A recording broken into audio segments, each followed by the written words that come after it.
إلهي لست للفردوس أعلى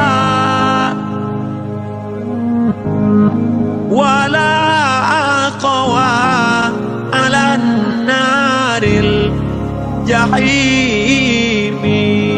Jujur modal hidupmu, jujur dalam segala hal, tidak ada kedustaan. Apa kata Nabi Muhammad SAW? Lazimi kejujuran walaupun di depan matamu kehancuran, dan tinggalkan kebohongan walaupun di depan matamu keberhasilan. Dalam hadis yang lain dikatakan, selalulah jujur karena jujur akan menghasilkan kebaikan dan kebaikan akan membawa ke surga. Seseorang terus saja jujur sampai Allah catat dia menjadi siddiq. Siddiq itu orang yang bersama dengan nabi-nabi di surga tertinggi. Minan nabiyina was-siddiqina wasyuhada'i was-salihin, gitu kan? Kemudian jauhi dusta, karena dusta akan bawa kepada perbuatan buruk, pelanggaran, dan perbuatan buruk akan bawa ke dalam api neraka. Seseorang terus saja dusta sampai dia dicatat di sisi Allah sebagai pendusta. Jujur teman-teman sekalian, jujur. Apa saja jujur, sampaikan apa adanya. Jujur itu walaupun kita salah, akan mengklirkan masalah pada saat itu. Kita salah nih, kita bilang, oh iya saya salah, saya perbaiki. Selesai, memang pahit, tapi selesai, clear.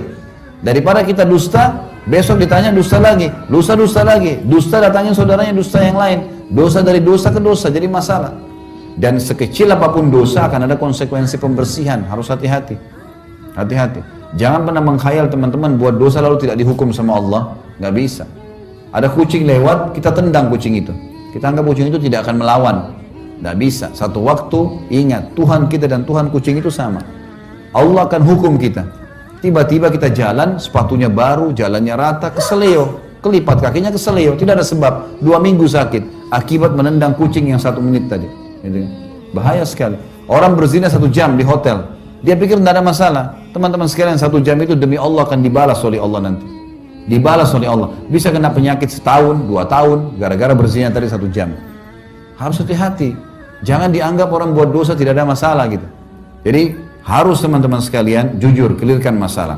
Dan ada satu hal saya mau berbagi di sini kiat teman-teman. Kalau seandainya kita melakukan satu perbuatan baik, kalau ditanya jawab. Kalau kita kalau perbuatan baik tidak kita lakukan, ditanya, jawab. Sebentar akan jelas dengan contoh ya, saya ulangi. Kalau kita berbuat satu kebaikan, misal Bapak Ibu hadir ke sini, gitu kan? Ada yang tanya, kenapa hadir? Jawab, saya mau hadir ke majelis taklim. Mau kemana? Kita mau ke masjid. Saya mau sholat. Jawab. Karena jawaban terhadap pertanyaan itu penting. Kalau orang sudah lempar pertanyaan, butuh jawaban. Perbuatan baik kita kerjakan, ditanya, jawab kenapa. Kalau perbuatan baik tidak kita kerjakan dan ditanya, jawab. Misal kita musafir nih, saya biasa kasih contoh kalau Jakarta, dari Jakarta ke misal ke Cirebon atau ke Jawa Tengah lewat tol Cikampek. Hari Jumat, bapak-bapak harus sholat Jumat kan, tapi musafir gugur Jumatnya. Baik, kita mampir di masjid salah satu di pinggir jalan tol, ternyata orang baru bubar sholat Jumat. Ada satu bapak tanya kita, loh bapak nggak sholat Jumat ya? Ingat, perbuatan baik sholat Jumat, tapi ditanya sekarang, nggak sholat Jumat ya? Jawab, saya musafir. Kan gitu, jelas. Baik, kita simpan di sebelah. Sekarang, perbuatan buruk, kalau kita kerjakan, jelaskan kenapa dikerjakan. Perbuatan buruk tidak dikerjakan, jelaskan kenapa. Maksudnya begini, misal teman-teman sekalian, ini gelas saya tidak sengaja kesentuh, jatuh. Pelanggaran, buruk kan? Kenapa kok saya jatuhin gelas? Jatuh misalnya. Saya pinjam mobil teman, tabrak sesuatu. Kan salah, ya? Perbuatan salah. Baik, kalau kita melakukan satu perbuatan salah, jangan diam, jelaskan. Memberikan penjelasan terhadap perbuatan kita. Maaf ya, saya salah. Tapi tadi saya tidak sengaja kesentuh, jatuh. Menjelaskan kenapa, mengkelirkan masalah di dalam dirinya orang itu.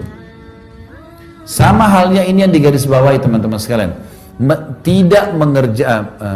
Tadi kan mengerjakan perbuatan salah. Tidak mengerjakan perbuatan salah, jelaskan. Contoh begini. Ada teman-teman yang sudah ikut pengajian, kemudian sudah berubah nih. nggak mau lagi ke diskotik, nggak mau lagi buat dosa. Teman-temannya banyak. Sekarang teman-temannya telepon. Banyak orang yang terjadi di Jakarta ya. Temannya telepon nih, mau diajak ke diskotik janjian malam minggu. Dia mau angkat serba salah. Udah biarin aja deh sampai nggak diangkat. Begitu sudah 3 kali temannya miss call, dia alhamdulillah dia sudah tidak telepon lagi. Jadi kesannya kayak lari, kan itu. Kira-kira besok dia telepon lagi nggak? Telepon lagi. Caranya gimana? Angkat telepon itu. Assalamualaikum, waalaikumsalam. Ayo kita ke diskotik yuk. Waduh maaf, saya sudah ikut pengajian sekarang. Setahu saya itu nggak boleh. Nanti jadi begini. Nah kamu sekali-kali hadir pengajian saya. Ya. Insya Allah besok lusa nggak bakal ditelepon tuh. Ya. Tapi sudah clear. Banyak orang enggak kan? Dia sembunyi dari kenyataan itu. Maka harus hati-hati teman-teman sekalian. Jadi difahami poin seperti itu. Ada pernah jamaah ini Bapak Ibu sekalian, selama liburan, orang kaya Masya Allah, selama liburan, maaf kalau ada teman-teman yang, saya bukan menyebutkan wilayah ini berarti menyebutkan keburukan wilayah, bukan. Semua ini buminya Allah. Tapi dia rupanya selama ini kalau liburan sering ke Eropa, habisin waktunya gitu kan, sama anak istrinya. Dia selalu punya kendala satu, anak-anaknya dia yang bujang-bujang ini pasti jadi rusak kalau pulang. Karena tiap malam mabuk, tiap malam ke diskotik, bawa zina, gonta-ganti pasangan. Tapi liburan, anak-anaknya sumpek di Jakarta sudah kuliah berapa lama gitu. Satu waktu subhanallah, dia bawa di musim liburan umroh. Anak-anaknya dalam 9 hari umroh liburan berubah jadi soleh. Jadi baik. Karena selalu dari hotel ke masjid, sholat, didampingi oleh ustadz. Masuk ke mall, musik aja nggak ada. Kalau teman-teman pernah lihat masuk ke Mekah sama Madinah, lihat di mallnya ada musik nggak? Nggak ada musik. Perempuan semua pakai jilbab. Memang situasinya membuat kita jadi gitu. Anak-anaknya waktu mau pulang, sampai dia bilang, ayah, nanti buatin saya travel ya, saya mau buka travel haji umroh aja. Enak nih kesini. Itu sampai terharu orang tuanya. Nyesal kenapa nggak dari dulu bawa ke negara Islam nih. Bapak Ibu sekalian, uang yang kita keluarkan haji dan umroh, sedekah. Yang kedua, umroh itu sendiri dan haji, kalau rutin dikerjakan, ya, itu akan mendatangkan rezeki. Ini kalau teman-teman ikuti ceramah saya di YouTube, saudaraku nilai rahasia rezekimu, ada 15 kiat. Itu salah satunya umroh dan haji. Kata Nabi SAW dalam hadis sahih riwayat Tabarani, umroh dan haji yang dikerjakan secara berkesinambungan, dari umroh ke umroh, dari haji ke haji, terus selama ada kesempatan, akan menghilangkan kesusahan hidup dan kemiskinan, sebagaimana api menghilangkan karat dari besi. Jadi nggak ada orang pulang umroh pulang haji itu miskin, nggak ada. Nggak ada, subhanallah. Ini penting sekali. Atha bin Abi Rabah, salah satu ulama tabi'in teman-teman, umurnya 100 tahun. 70 kali haji, 70 tahun haji. Dan musim haji itu dijadikan oleh orang-orang dulu, sahabat tabi'in, ajang untuk bertemu. Di musim haji ketemunya. Mereka selalu begitu pakai. Karena ini seperti Allah lagi panggil. Kita hadir nggak? Orang beriman itu Allah panggil sudah langsung ada di situ. Azan masjid langsung ke masjid dia udah. Suruh sedekah orang miskin langsung bantu. Haji langsung haji. Nggak ada penolakan. Jihad langsung jihad. Udah langsung dikerjain. Ada saya tahu satu pengusaha di Jakarta, masya Allah, sampai sekarang berkah masih sehat, walaupun sudah sangat berumur ya. Dia sama istrinya Bapak Ibu sekalian, setiap bulan 3 minggu di Jakarta, 1 minggu di Saudi umroh. Setiap bulan, nggak pernah berkurang rezekinya. Saya pernah umroh juga. Ini pengalaman lain ya. Saya pernah umroh sama satu orang. Kebetulan saya berangkat umroh setiap 2 bulan sekali bimbing. Maka ada kadang-kadang jemaah yang ikut gitu kan. Ada satu pernah jemaah dari Irian. Pernah tahun 2003 saya ke Irian ikut sama saya umroh. Waktu itu bintang 5. Kurang lebih sekitar 35 juta lah dia bayar. Selesai habis sholat di Masjid Haram Mekah, saya tanya, Pak, Bapak bayar berapa? Sekitar 35 juta Ustaz. Mahal gak? Ya sedang lah. Kebetulan dia orang mampu. Sedang lah. Terus saya bilang sama dia, Pak mau nggak kita hitung, saya hitungkan Bapak pahala yang Bapak dapat. Kaget dia, memang bisa Ustaz, ya yang ada dalilnya saja. Mau, oke. Bapak sudah tahu belum hadisnya? Sholat di Masjid Haram Mekah, pahalanya sama dengan 100.000 kali dibandingkan tempat lain. 100.000 kali.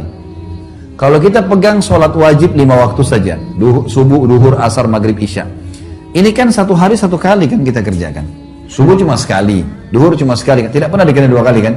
Berarti kita anggap 100.000 kali itu adalah 100.000 hari. Kalau 100.000 hari dibagi hari 1 tahun, 365 hari, itu keluar angka 274 tahun. 274 tahun. Jadi sholat 1 kali di Masjid Haram sama dengan 274 tahun sholat di Indonesia. Itu sholat sendiri. Kalau sholat berjamaah, hadis Nabi SAW, riwayat Imam Ahmad, kalau sholat seseorang dari kalian di pasarnya, di rumahnya dibandingkan masjidnya, perbandingannya 25 kali lipat. 25 kali lipat itu kalau kita kali 274 kali 25, itu kurang lebih 6.500 tahun. Saya bilang sama bapak itu, Pak, 6.500 tahun bagi 35 juta, ada nilainya nggak? 35 juta sudah masuk ongkos tiket pulang pergi, hotel, makan, transportasi, banyak manfaatnya. Belum lagi pengalaman spiritual, banyak pengalaman. Maka target kalau mau safar pun, safar yang berbobot. Karena waktu ini terbatas. Waktu terbatas. Banyak orang subhanallah mau datang ke negara-negara tertentu hanya karena salju. Emang kenapa kalau salju nih? Gampang kalau mau salju. Ambil es batu, blender. Bisa. Artinya bukan saya larang ya, tapi coba sesuatu yang kita berangkat itu, oh ya ada manfaat yang kita dapatkan. Bukan cuma sekedar gengsi. Ada orang datang jauh-jauh dingin, kedinginan, dia nggak bisa, di Indonesia tidak bisa dingin. Lalu kemudian dulu dekat salju hanya untuk foto, kirim ke teman-temannya, nih saya pernah tempatnya salju. Kenapa? Itu apa ini kan gitu? Sesuatu yang berbobot lah. Orang mukmin itu harus cerdas. Dia harus punya manfaat yang bisa dapatkan dari situ.